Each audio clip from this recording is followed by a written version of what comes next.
Hormone hormone hormone ये क्या है?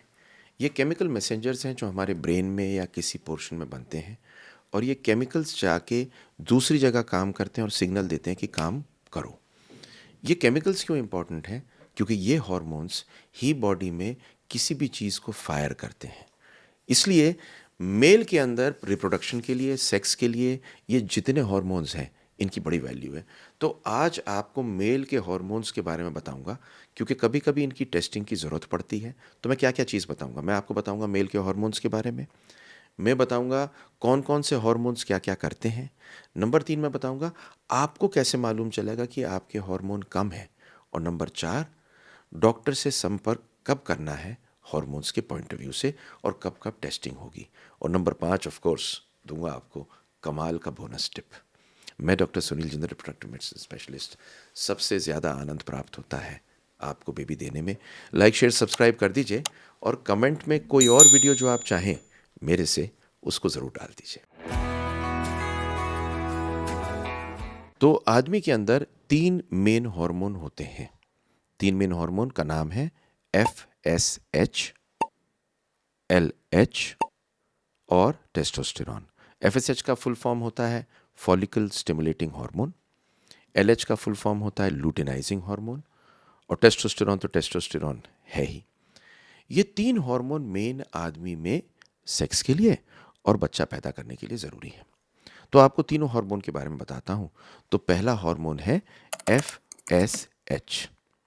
तो FSH क्या है? FSH एक ऐसा हार्मोन है जो हमारे ब्रेन में पिट्यूटरी छोटा सा ग्लैंड होता है जिसमें बनता है, और ये FSH जाकर टेस्टिस पर काम करता है। टेस्टिस में जो सेमिनिफेरस ट्यूब्यूल होते हैं जिसमें स्पर्म बनते हैं, उस पर काम करके वहाँ से स्पर्म्स तैयार होते हैं।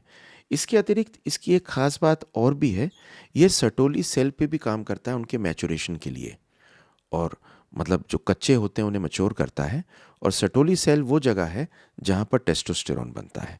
तो FSH उन पे भी काम करता है टेस्टोस्टेरॉन बनाने के लिए। तो ये केमिकल मैसेंजर है जो ब्रेन से आता है। ब्रेन से आने के बाद में टेस्टिस पर काम करता है, टेस्टिस के अंदर स्पर्म्स बनाता है और सेमिनिफेरस ट्यूब्यूल पे काम करता है। दूसरा हार्मोन है LH। LH है लूटिनाइजिंग हार्मोन। ये लूटिनाइजिंग हार्मोन क्या करता है? ब्रेन में से पिट्यूटरी से वहीं से आता है, आने के बाद में टेस्टिस पर काम करता है।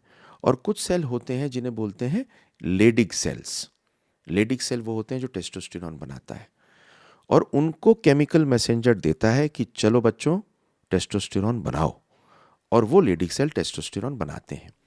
तो अगर किसी आदमी में LH कम होता है तो सिग्नल कम मिलता है टेस्टिस में लेडिग सेल को, और जब कम मिलता है तो टेस्टोस्टेरॉन कम बनता है।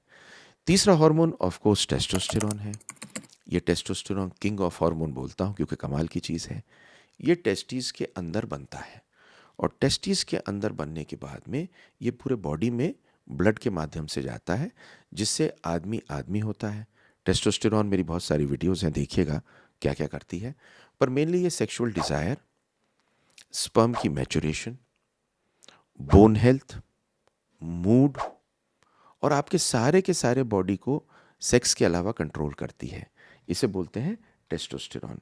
ये जो लेडिक सेल होते हैं इसमें बनते हैं, तो अगर लेडिक सेल में ना बन रहा हो, LH पहले काम करता है, सटोली सेल को लेडिक सेल को कहता है टेस्टोस्टेरॉन बनाओ, टेस्टोस्टेरॉन बनता है जो ब्लड में आता है।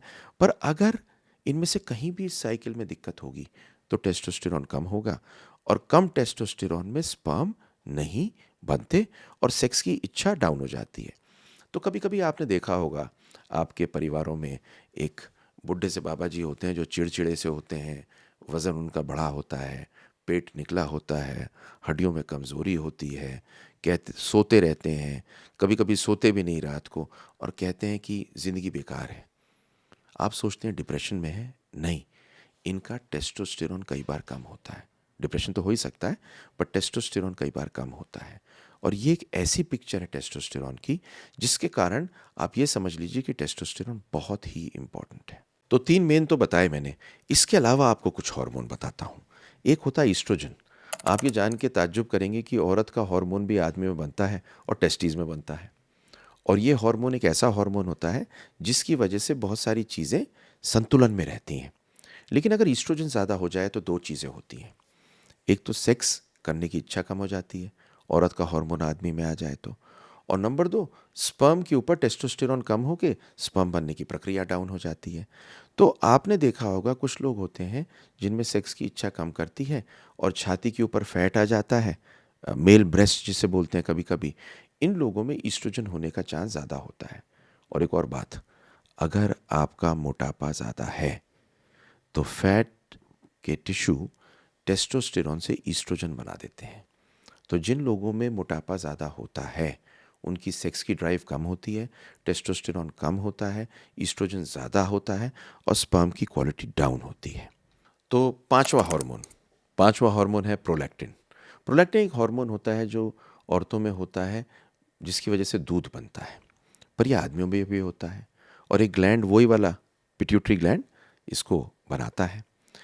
तो कभी कभी ये देखा गया है कि इसके बढ़ने से इनफर्टिलिटी होती है। 11% इनफर्टिलिटी लोगों की प्रोलैक्टिन में डिसफंक्शन होता है। तो काफ़ी बड़ा नंबर है। अब ये होता क्या है इसमें? प्रोलैक्टिन जब फॉर्म होता है और ये जाकर टेस्टिस पर काम करता है तो स्पर्म की क्वांटिटी मतलब कॉन्सेंट्रेशन, क्वालिटी मतलब वाइटैलिटी या मोटिलिटी, और मॉर्फोलॉजी, तीनों पे असर पड़ता है। और साथ साथ ये सेक्स ड्राइव को ख़त्म करता है।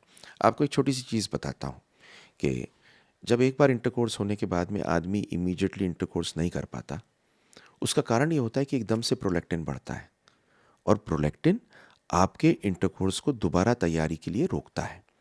और अगर प्रोलैक्टिन लगातार भरा हुआ हो, जैसे कि कई बार पिट्यूटरी के ट्यूमर्स में होता है, थायराइड की बीमारी की वजह से होता है, उस कंडीशन के अंदर भी सेक्स ड्राइव खत्म हो जाती है और स्पर्म की क्वालिटी डाउन हो जाती है। TSH या थायराइड स्टिमुलेटिंग हार्मोन, ये भी वहीं बनता है पिट्यूटरी में। भगवान की कसम क्या चीज़ बनाई है पिट्यूटरी, सब कुछ उसी में बनता है। तो ये जो पिट्यूटरी है इसमें बनता है TSH, थायराइड स्टिमुलेटिंग हार्मोन। ये जाकर थायराइड ग्लैंड पे काम करता है, इसमें बनाता है थायराइड हार्मोन। तो थायराइड में दो चीज़ें हो सकती हैं, हाइपोथायराइड मतलब थायराइड कम, या हाइपोथायराइड थायराइड ज़्यादा। TSH कम हो या ज़्यादा हो तो दोनों में से थायराइड हार्मोन को बिगाड़ेगा। और इंटरेस्टिंग चीज़ ये है कि थायराइड एक ऐसा हार्मोन है जो शरीर की सब चीज़ों पे काम करता है और स्पर्म पे भी काम करता है। तो अगर आपका थायराइड कम है या ज़्यादा है, दोनों कंडीशन के अंदर आपकी स्पर्म क्वालिटी डाउन होती है, स्पर्म की कॉन्सेंट्रेशन, मॉर्फोलॉजी और सबसे ज़्यादा मोटिलिटी, तीनों पे अफेक्ट होता है। इस कारण से ज़रूरी है कि आप अपने थायराइड को चेक कराएं। अब सिम्टम्स क्या होंगे? आपको कैसे मालूम चलेगा कि आपके हार्मोन बिगड़े हुए हैं? तो अब मैं आपको 6 चीज़ें बताऊंगा, उनमें से अगर एक है तो चांसेस हैं आपके बिगड़े हुए हार्मोन हो सकते हैं। पहली चीज़ है आपके बाल कम होना या बाल बहुत झड़ना। नंबर 2 होता है आपका वेट बहुत ज़्यादा गेन करना या वेट बहुत ज़्यादा कम होना। तीसरा होता है सेक्स ड्राइव आपकी कम हो जाना या सेक्स करने में दिक्कत होना। चौथा होता है थके हुए रहना। पांचवा होता है डिप्रेशन में रहना, परेशान रहना, दुखी रहना। और छठा मोस्ट इंपॉर्टेंट है, आपके अगर स्पर्म काउंट कम है, मतलब आपके स्पर्म की कॉन्सेंट्रेशन, आपके स्पर्म की मोटिलिटी, आपके स्पर्म की मॉर्फोलॉजी अगर ख़राब है, उस कंडीशन में ये समस्या हो सकती है। तो अगर ये समस्या है तो हार्मोन की टेस्टिंग होनी ज़रूरी है, आपके डॉक्टर कराएंगे। कोई मैं इस वीडियो की बेसिस पे आप टेस्टिंग मत कराइएगा, डॉक्टर कराएंगे। तो व्हाट इज़ हार्मोन टेस्टिंग? तो देखिए, हार्मोन टेस्टिंग के लिए आपके ब्लड से लिया जाता है। नॉर्मली खाली पेट सुबह लिया जाता है, जिसमें नॉर्मली अगर आप मेल हैं तो FSH, LH, testosterone, prolactin test करा सकते हैं। अगर महसूस होता है क्लिनिकली कि आपको कोई और प्रॉब्लम है तो TSH और ईस्ट्राडायोल कराने की भी ज़रूरत पड़ सकती है। ये होती है हार्मोन टेस्टिंग एक आदमी की, जो तब कराई जाती है जब इनमें से कोई सिम्टम्स हो, जिससे ढूंढ ले कि हार्मोन में अगर प्रॉब्लम है तो हम ठीक कर सकें। अब इसके बेनिफिट क्या है, फ़ायदे क्या हैं? देखिए, स्पर्म काउंट आपका कम है, सेक्स आपकी है नहीं, तो हमें ढूंढना है हार्मोन्स, केमिकल मैसेंजर्स तो ख़राब नहीं है। और अगर वो मैसेंजर ख़राब हैं, उनको ठीक करने से बहुत ज़्यादा फ़ायदा हो सकता है। इनफैक्ट एक बीमारी होती है हाइपोगोनेट्रोफिक हाइपोगोनेडिज्म, जिसमें स्पर्म नहीं होता, जिसमें ब्रेन से हार्मोन नहीं बनते, ये हार्मोन देने से स्पर्म बनने लगते हैं। तो ये बड़ी ज़रूरी है आपको समझनी। और अब देता हूँ आपको बोनस टिप। देखिए, बिना डॉक्टर की सलाह के मत करिए। ये 6 चीज़ों हो तो हार्मोन टेस्ट करना ज़रूरी है। हार्मोन अगर ख़राब आते हैं तो देने का सलीका भी बड़ा इंपॉर्टेंट होता है। किसी रिप्रोडक्टिव एंडोक्रिनोलॉजिस्ट या एंड्रोलॉजिस्ट पे जाइए। लेकिन ज़्यादा इंपॉर्टेंट बात, अपने आप कोई हार्मोन मत लीजिए। जिम्स ने हार्मोन दे के एक पीढ़ी बर्बाद कर दी है। जिम में अगर आप जाते हो, कोई हार्मोन या प्रोटीन मत लीजिए, बहुत नुकसान हो जाएगा। बिल्कुल मत लीजिएगा कभी भी। कमेंट बॉक्स में ज़रूर लिखिए अगर आपकी कोई क्वेरी हो या आपको कोई लगता है हार्मोन के बारे में नई चीज़ जो आपको मालूम हो, जो इस वीडियो में ना हो। खुश रहिए, सलामत रहिए, अपना ख्याल रखिए, उस पे विश्वास करिए, आपकी मनोकामना पक्की पूरी होगी। देखिए मेरी नेक्स्ट वीडियो टेस्टोस्टेरॉन पे, और इनफैक्ट इस प्लेलिस्ट को पूरी को देख लीजिए, बहुत काम की है।